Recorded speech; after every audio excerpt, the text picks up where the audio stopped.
I'm Logan Crawford, and right now on the Spotlight Network, we're diving into the biggest questions of life. What are they? Purpose, mortality, and human connection. We're talking about a compelling book. It is called Fully Human, Fully Alive, A Human Model. It's written by one of my favorite guests, one of my favorite authors. His name is Lyle Simpson. In the book, he explores what it truly means to live a meaningful life through the lens of humanist psychology, from understanding our need for others to confronting our own mortality. This book is a thought-provoking guide to becoming more conscious, connected, and complete. We're delighted to have this very talented author join us here today on Spotlight. We thank the team at Good River Print and Media for helping us put him in the spotlight today. We ask viewers like you to support authors like him by subscribing to our channel and by purchasing his amazing book. The links are below this interview. And be sure to download the Spotlight Network TV app, streaming on Roku, Apple TV, and Amazon Fire TV. Lyle, thank you so much for joining us here today on Spotlight. I'm delighted to be here with you. Thank you very much. Great to have you on the show once again. Why do you think timeless questions such as, why are we here, continue to resonate so strongly? Well, mainly because from the time that we're young children, somebody's always been telling you why you're here and what you should believe. And unfortunately, that also causes a barrier for many people because they can't grow beyond whatever that belief is that's been embedded within them. Hmm. One thing that my book does is help people build bridges over those barriers. You never see your own barrier. Once you accept something as your belief, you'll defend that till you're dead. Yeah. And it works like the spam blocker in your computer. It blocks anything else so you can't see it. Mm-hmm. And so for you to grow, that's partly what a college education is for. It's to help you grow beyond wherever it is that you were at that point in time Mm-hmm. and provide you sufficient information so that you can go on a path on your own that's above the masses so you Yeah. can be successful in whatever you want to do. Well, the book helps you do that with basic life issues that you're dealing with. And frankly, it's exciting when you stop and think about the fact you can be so much better off than you are today. Let me ask you this. Why are we here? What is your answer to that question? Nice thing about that question is there's absolutely no answer. Yeah. Which in part is probably the reason why it resonates is because it might be different for different people. Um, the fact that few people have actually found a satisfying answer to that question. There might be a lot of reasons why it continues to resonate, but what would be your best effort to answer that question if I was going to give you an SAT essay about it? Okay, I can do that.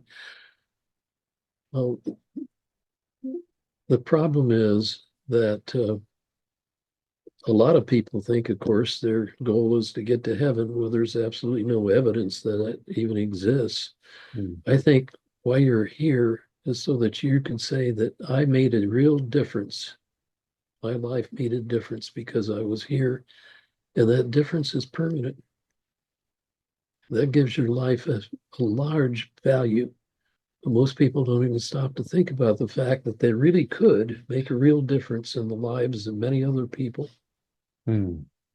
Exactly. Just by stopping and being kind, listening to someone, sharing a story with someone who might seem to be lonely, reaching out beyond your comfort zone to interact with other people. I think there's so many things we can do to have a richer, fuller life and have, in turn, other people experience richer, fuller lives as well, don't you think? No question. The reason we have children is so that something lives on beyond ourselves. Mm. The question is, how are you teaching your child so that they have the best life that they could have? And my book goes into that in some pretty great detail. The Anyway, I can give you some background that explains what the purpose of the book is and how it fits in the Sure. life of people. The book helps three different audiences. Well, the first is it'll give you the Epicurean philosophy that's 2,600 years old that we now call the philosophy of humanism, which allows you to be a fulfilled individual. And but the second is the census, 2020 census, said that 27% of all Americans, when they're asked their religion, will say none. But 40% of those that are millennials or younger, age about 40 and younger, say none, which means we've got a huge cultural drift. Well, the problem is then where do they get the values that cause them to be able to live a good life? Well, typically it comes from what we call groupthink. What everyone else believes, that's what I'm going to accept. That's a very poor answer. What humanism does is it says that you have to assume responsibility for your own life. You can't let other people just control you if you're going to get a value out of your own life. And the second thing it does to be a humanist is how you determine what's true. Socrates says what's true is between two polars somewhere, and we'll establish truth based upon our analysis. Well, of course, we use that in the criminal law system today, but that's about the only place that works. The next thing is, do you accept authorities? Well, you can accept authorities temporarily, but you should always test those truths if you're going to take charge of your own life. Otherwise, other people are going to control you and you become a sheep. That's not a very good way to live a good life. But if you accept responsibility for yourself, then you'll test your truths based upon your prior experience as the third means. But you'll always be subject to change as new information is provided to you.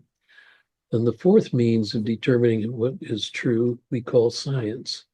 Scientists are constantly testing truth. Albert Einstein was a humanist a little over 150, 120 years ago. In fact, they only concluded that his theory is true 100 years after he created it. He's dead now, of course. But the point is, science is constantly testing information before they'll accept it. And that's valid.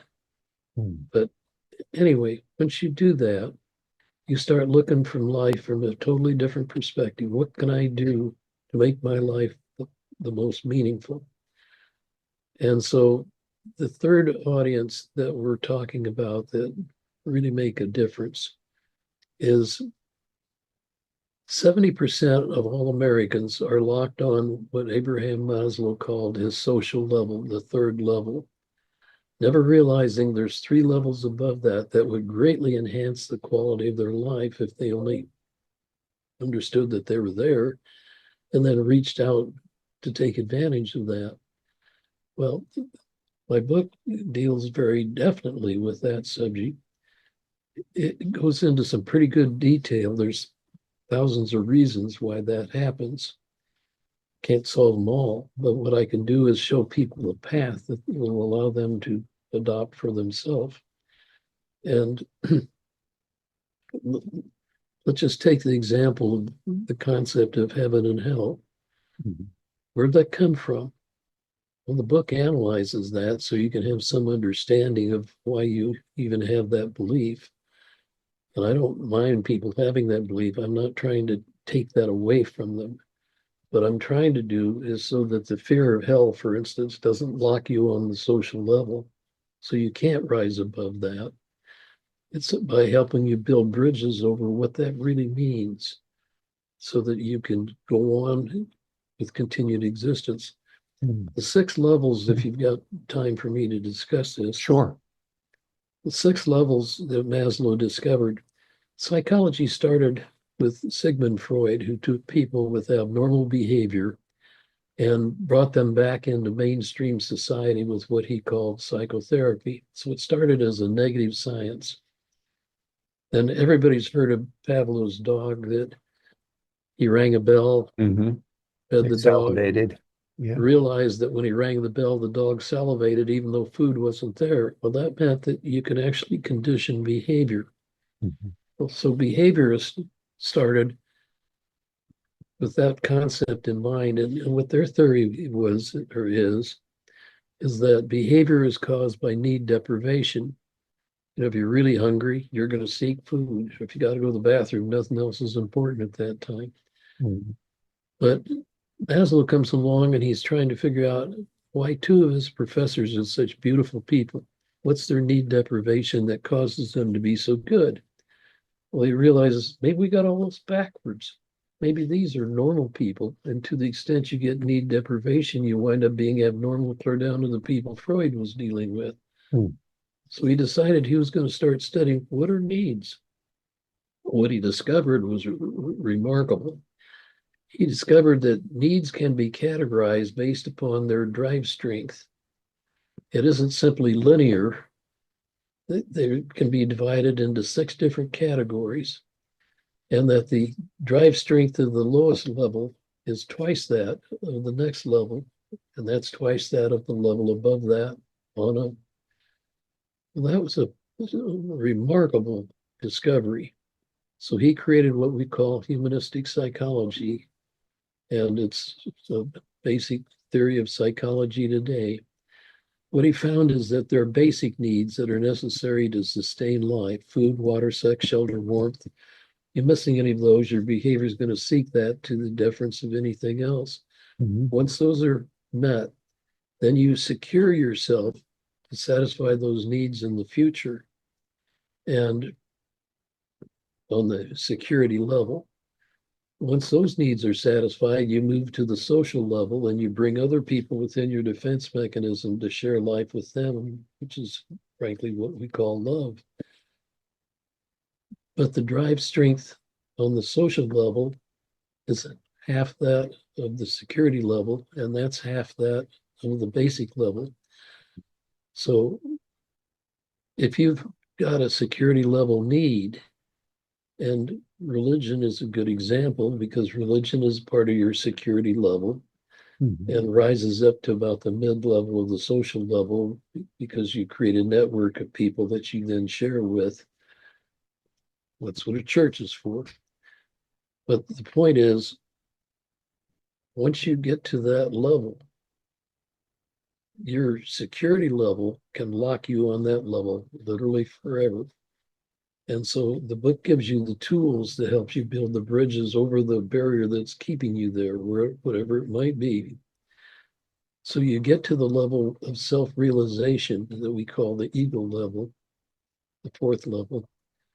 And there you really discover who you are as an individual. Only 30% of Americans today ever get to there. Many people on the social level will test that. You'll reach out to some organization or whatever for recognition, but once you're recognized, then you crawl right back into your social level, but you're not living on that ego or self-realization level. But of the 30% that are, only 6% get above that to what we call the actualized level. And that's where all of a sudden all of your needs are satisfied and you feel like a whole person. Now, selfishness declines at the same rate. So somewhere in the mid actualized level, your selfishness goes away totally. You Mhm. don't have any selfish needs anymore. You feel like a fulfilled person. Only 1% go beyond that, where they become what I'm calling fully alive. And that means what they do then is they start dedicating themselves to make the world a better place because they've been here without expecting anything back. They do it because it's the right thing to do. And all of a sudden, their life has a totally different value and they feel so much better about themselves. And the book's trying to help everybody get there because it gives them the message that explains how all that happens and how you can build bridges over your barriers. Yeah. As society advances, we would hope that our basic needs food, water, shelter are more easily accessible. People are even talking about universal basic income to make sure people have all of those needs. Do you feel that if, as a society, we could provide those needs for people, then more people would live more self-realized, self-actualized life and get to those next levels and cross those bridges that you talk about? We can do that if we could contain population growth. Mhm. The problem that we've got is that we're outgrowing the ability to do that. So we have more people on the basic level that are starving and hungry. Of course, if you're really hungry, nothing else is important. Right. And so, to be honest with you, Jonas Salk, I met him once and we talking with him. He made an interesting statement.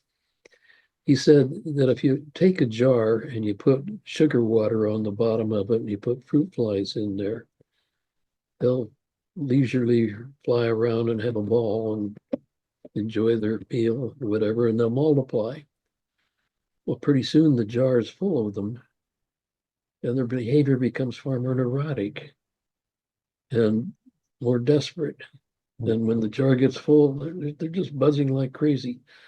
Then he compared that with people living in New York City versus people living in the Midwest. Yeah. The neurotic level, because of the concentration of people, makes a difference. Oh, yeah. And so, to answer your question, if you control the population growth, you could probably get to what you're talking about. But until you do, we're always going to have that social problem. Mm. That doesn't mean that some people in New York don't actualize their own existence. A Yeah. person who was a close friend of mine, a guy named Isaac Asimov, who was an author of 480 books. He was my successor as national president of the American Humanist Association.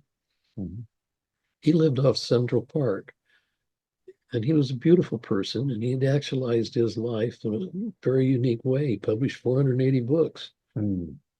He was trying to get to 500 before he died, and he was putting out a book about every 60 days. I'd write to him, he'd write me back on a postcard because his wife says, well, don't feel bad. He does that for his children too. He doesn't want to waste his time getting Amazing. away from the typewriter. Yeah. But so people anywhere are capable of doing this. The question Mm. is how you take control of your own existence. Yeah. It's interesting that fruit fly example that you talk about because I noticed a difference in the United States. When I was growing up, there was about 250 million people in this country. Now there's about 100 million or more than that in the US.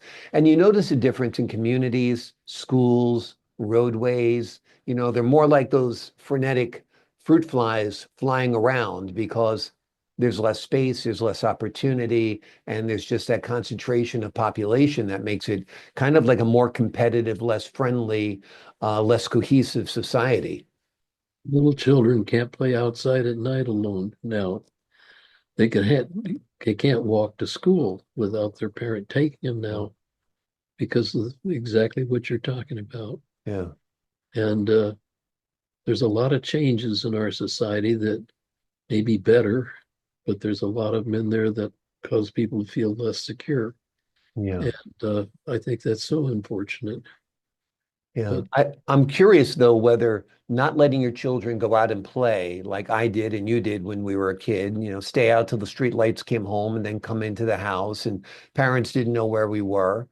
Um, do you think it's a little bit imagined that there's a fear that's perpetrated on us by the media that stranger abduction is real? I mean, most abduction is custodial. It's one parent grabbing the kid when it wasn't supposed to be that weekend or something. Most of the milk carton kids were kind of fabricated and not really true.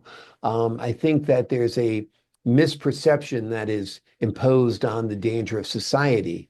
that's What a what say good, you? that's a very good point because, keep in mind in those days we didn't have television. Exactly. And it wasn't on Well, 24 hours a day, so they weren't yeah, looking for something to talk about constantly. Yeah, but I think that's exactly right. yeah, You know, any way you look at it, there's advantages to evolution and growth and whatever, hmm but life becomes far more complicated.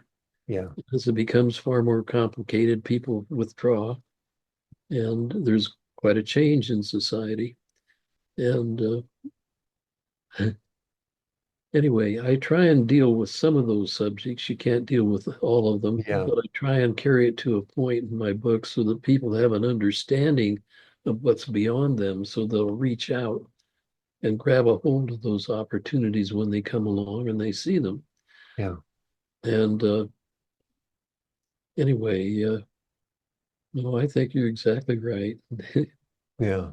Let me ask you this. How do you think our understanding of mortality influences the way we live? I mean, I think some people, it's said in a movie, Vanilla Sky, that everybody harbors this secret dream that they're going to be the one person in this world that's going to be immortal.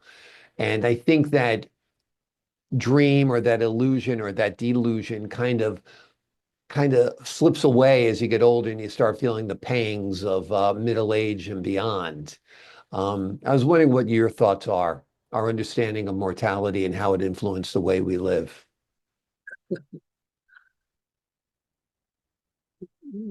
If you really want my honest answer, the concept, when you look at it historically, where that idea came from, we've had it for maybe 100,000 years in one form or another.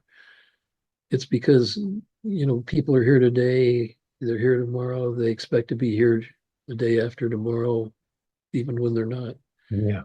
because you just can't see an end to your own life.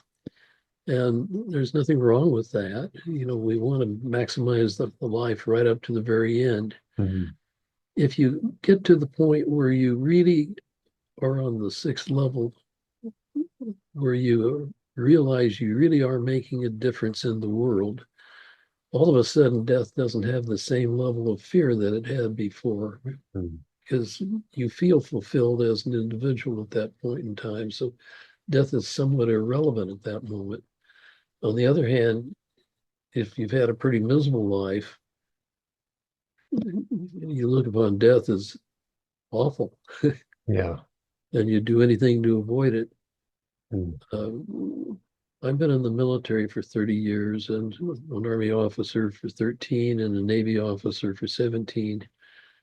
And I taught a subject of leadership in an Army OCS school and used a different technique. And that technique, the West Point invited us to come out and present a class to them so they could see how this works. And they've adopted that. And that's how they've been teaching leadership now for 50 years. But Mhm. the reason why leadership in the Army and the Marine Corps is so important is you got to make that soldier go up the hill with his rifle blazing when someone else is shooting down at them, because his not wanting to let his leader down is far more important than the fear he has for the enemy. Mhm. So, to use that as an example, if you get to a point where your life has such value because you really are making a difference in the lives of other people, you don't have the fear of death anymore. Mhm. And the net result of that is you get far more out of your life than you were ever able to get before. And that adds some real value for you.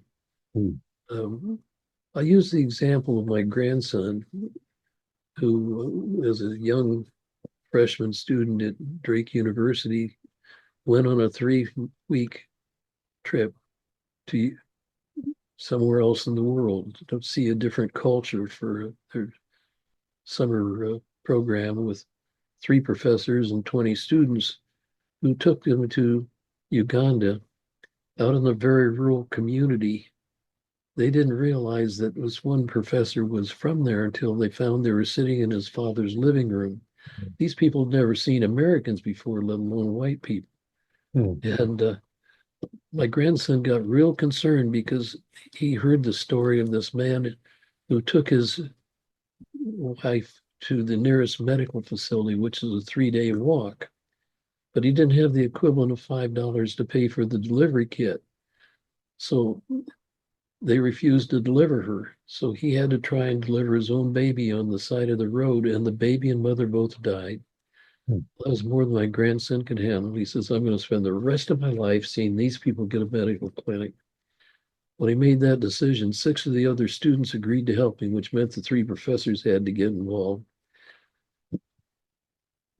One of the students, her father was very active in my Rotary Club, and he was in charge for international committee. So obviously he got our club involved. So that's the reason I'm quite familiar with this story. These kids with that kind of support during their January break went back to Uganda, found a Rotary Club over there that would help them, that had an architect that designed the building and a contractor that gave them an estimate of how much they needed. My grandson came back, and his second semester of his sophomore year, he agreed he'd take on the responsibility of raising the money to build that clinic. The Hmm. other students had to figure out what all their other needs were. They got it done. They started the building in the end of his sophomore year. The During all of this, he gets me involved. Well, I represented the Grade 8 Trust at that time, and that doesn't mean anything to most people, but Des Moines is the only place on earth where you can conduct an intelligent conversation in the English language with another species of life. The bonobo is an ape, but he differs from human existence by genetically by only 1.5%. Hmm. So they understand everything we're saying when we talk to them. They don't have a voice box that lets them speak back, so they have to use symbolic language. Uh, but as a result, it brings people from around the world here to Des Moines to see this. So I met this woman from Minneapolis who was an attorney who represented a nonprofit that when hospitals buy new equipment, they give their old equipment to that unit to put in third world countries, get a tax deduction, or doctors retire, they give their equipment to get a tax deduction. She said, when I talked to her about this, that this isn't a hospital, but they have the same needs. And she said she was so impressed with what these students were doing, she'd tell this board they had to equip this. Hmm. Kids went up, made a presentation. They said, if you raise another $15,000 in the next 2 weeks, we'll give you a 40-foot trailer full of everything you're going to need. So during finals, they raised the money and that equipment got shipped over there. Equipped this clinic. They had found a doctor that would manage it, a church over there, a Methodist church that would staff it.